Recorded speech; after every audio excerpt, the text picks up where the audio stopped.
तो भाइयों आज हम पढ़ेंगे इको का अगला chapter, liberalisation, privatisation and globalisation. तो फिर सबसे पहले हम जानेंगे रीजंस फॉर इकोनॉमिक रिफॉर्म्स के बारे में। Poor performance of public sector deficit in BOP, inflationary pressure यानी कि rise in general price level, fall in foreign exchange, huge burden of debt, inefficient management. अब किस वजह से जो गवर्नमेंट थी उसको इकोनॉमिक रिफॉर्म्स यानी कि लिबरलाइजेशन, प्राइवेटाइजेशन एंड ग्लोबलाइजेशन करना पड़ा? उसकी वजह थी ये poor performance of public sector ढंग से काम नहीं कर पा रहा था। बीओपी बैलेंस ऑफ पेमेंट में डेफिसिट हो गया था, बहुत कम हो गया था। इन्फ्लेशनरी प्रेशर हो गया था, लोगों का जो प्राइस लेवल है वो बहुत बढ़ चुका था, वो जनरल प्राइस लेवल जैसे महंगाई बहुत बढ़ चुकी थी। फॉल इन फॉरेन एक्सचेंज बिल्कुल ख़त्म हो चुका था, लगभग मतलब बहुत एकदम ना के बराबर बचा था। ह्यूज बर्डन ऑफ डेट, बहुत ज़्यादा उधारी चढ़ गई थी। इनएफिशिएंट मैनेजमेंट ढंग से नहीं हो रहा था, इसकी वजह से सरकार को इकोनॉमिक रिफॉर्म लाना पड़ा। Crisis of 1991।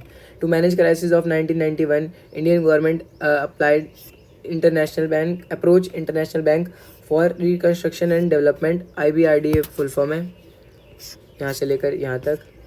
वर्ल्ड बैंक जिसे कहते हैं and IMF, and received $7 billion as loan.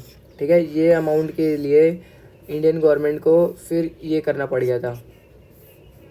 उसके बाद क्या करा था भाई, $7 बिलियन लेने के बाद रिमूविंग रेस्ट्रिक्शन और प्राइवेट सेक्टर पर जितने भी रेस्ट्रिक्शंस थी सारी हटानी पड़ी गवर्नमेंट को। गवर्नमेंट का अपना रोल कम करना पड़ा, ट्रेड रेस्ट्रिक्शंस हटानी पड़ी। तो ये सारी शर्तें थी उनकी, वर्ल्ड बैंक की। न्यू इकोनॉमिक पॉलिसी क्या थी, अब ये जान लेते हैं। उससे क्या हुआ? Stabilisation measure, corrective weakness of BOP by maintaining sufficient foreign exchange reserves, controlling inflation by keeping price under control. Structural reforms measures में क्या था? improve efficiency, increase international competition. अब मेन पॉलिसीज़ क्या थी? Liberalisation, privatisation, globalisation. Removal of trade barriers liberalisation में होता है। Increase ownership and control of private sector, ये प्राइवेटाइजेशन होती है। Integrating the national economy with the world economy, ये ग्लोबलाइजेशन होती है। ठीक है,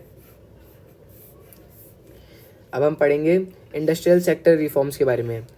रिडक्शन इन इंडस्ट्रियल लाइसेंसिंग, यानी कि जो इंडस्ट्रियल लाइसेंसिंग मिलती है उसमें बहुत ज़्यादा गिरावट आई। Decrease in role of public sector ख़त्म हो गया।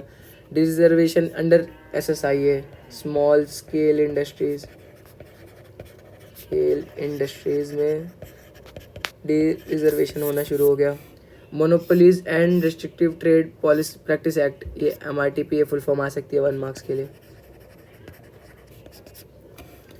Financial sector reforms, change in role of RBI, origin of private bank, increase in limit of foreign investment, ease in expansion process. ये सारी याद करने के भाई इसमें क्या समझाऊँ मैं? चेंज इन रोल, RBI का रोल चेंज हो गया, प्राइवेट बैंक का ओरिजिन चेंज हो गया, increase in limit of foreign investment, ease in expansion process, ये सारे फाइनेंशियल सेक्टर रिफॉर्म्स थे। अब टैक्स रिफॉर्म क्या है? फिजिकल पॉलिसी से पहले बताता हूँ। Direct indirect, reduction in tax. जो टैक्स रिफॉर्म्स थे वो 2 टाइप के थे, डायरेक्ट और इनडायरेक्ट। उसके बाद क्या थे वो? Reduction in tax, reforms in indirect tax, simplification of process, ये फिजिकल पॉलिसी के थे।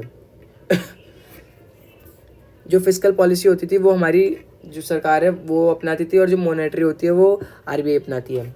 फॉरेन एक्सचेंज रिफॉर्म्स के बारे में पढ़ेंगे। Devaluation of rupee. डिवैल्यूएशन होता है कि जब गवर्नमेंट खुद करेंसी मतलब रुपीज़ की वैल्यू गिरा दे, मतलब कि कम कर दे, उसे डिवैल्यूएशन कहते हैं।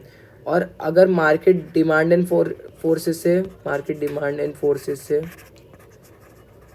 से वैल्यू रुपये की कम हो जाए तो उसे डेप्रिसिएशन कहते हैं। याद रखना इनके बीच का डिफरेंस। डिवैल्यूएशन होता है जो गवर्नमेंट करती है, प्राइस गिराती है, और डेप्रिसिएशन होता है जो मार्केट फोर्सेस एंड डिमांड कराती है। Market determination of exchange rate. Trade and investment policy reforms, removal of quantity reserve on import and export, removal of export duty, reduction in import duties, relaxation in import licensing system. इससे क्या हुआ कि जो world trade था जिसमें barriers लगे हुए थे वो थोड़ा कम हुआ, और अच्छे से जो इम्पोर्ट एक्सपोर्ट हो रहा था वो ढंग से हो पाया। In favour of globalisation, greater access of global market, advance technology, better future prospect. Against globalisation, benefits developed nations, उनको फ़ायदा होगा जो ऑलरेडी डेवलप्ड है। इंडिया जैसी कंट्रीज़ को फ़ायदा नहीं होगा ग्लोबलाइजेशन से। क्या लिखा है भाई, इतनी गंदी राइटिंग मेरी। इट कंप्राइजेज है ये, सीख आ गया मैं। It comprises welfare and identity of people, लोगों के वेलफेयर और उनके आइडेंटिटी को ग्लोबलाइजेशन ने एकदम बर्बाद कर दिया। इट इंक्रीज इकोनॉमिक डिस्पैरिटीज़, जो इकोनॉमिक डिस्पैरिटीज़ थी, यानी कि जो अमीर थे वो और अमीर होते गए, जो गरीब थे और गरीब होते गए, यानी कि डिफरेंस बहुत बढ़ता गया। Outsourcing refers to contracted out some of its activities to third party which were earlier perform by an organisation.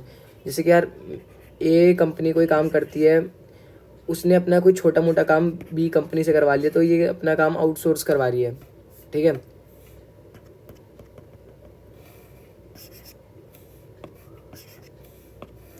WTO और general agreement on trade and tariff, GATT, ठीक है। पहले गेट एस्टेब्लिश हुआ 1948 में 23 कंट्रीज़ में, 23 कंट्रीज़ में। उसके बाद WTO बन गया वो वही गेट 1995 में। इसके फंक्शंस क्या थे? Facilitate international trade, estimate rule based trading regulation, enlarge production and trade of services, ensure optimum utilization, protect environment.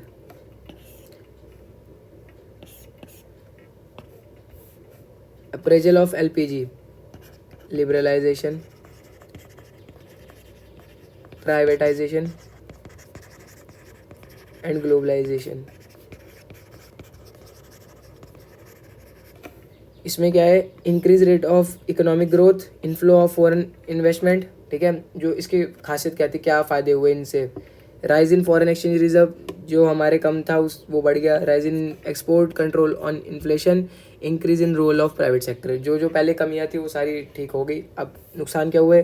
Growing unemployment हो गई। नेगलेक्ट ऑफ एग्रीकल्चर से बिल्कुल ध्यान हटा लिया। Low level of industrial growth, ineffective disinvestment policy, ineffective tax policy, spread of consumerism, unbalance growth. तो ये इसके नुकसान थे। अब ये चैप्टर में ज़्यादा कुछ समझाने का था नहीं, ये याद करने का था।